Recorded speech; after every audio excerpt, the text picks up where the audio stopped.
तुला काय त्रास होता आधी आणि तुझी ट्रीटमेंट कशी झाली ओव्हरऑल वर्षभरात आणि आता कसं वाटतंय? ओके, तर एक वर्ष आणि 2 महिने लागले असतील टोटल पूर्ण काम. आणि माझा जो दात होता हा खूप मागे होता, त्याच्यामुळे मला खूप त्रास होता. खायच्या वेळेस तिथे खूप अटकायचं आणि म्हणजे स्माईल पण माझी एवढी काही चांगली नव्हती. तर म्हणजे फ्रेंड टू फ्रेंड असं बोलताना पण ते चिडवायचे की अरे काय खरगोश आहे असं बोलायचे.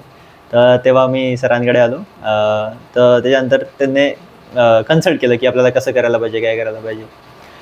त्याच्यानंतरच ट्रीटमेंट चालू झाली आणि टाईम टू टाईम सर्व काम व्हायचं. आणि मेन म्हणजे तर जो कॉम्प्लिकेशन जास्त काहीच नव्हते, तर इझिली एकदम सरांनी केले ते.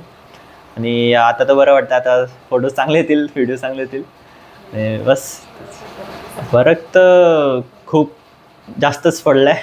लाईक मी पहिले स्माईल नाहीच करायचो, मी माझं हे अशी स्माईल द्यायचो. आता तरी जेव्हा ब्रेसेस पण होते तरी मी चांगली फुल होट फाडून स्माईल द्यायचो. आणि आता तर चांगली स्माईल देईल अशी पूर्ण दात दाखवून.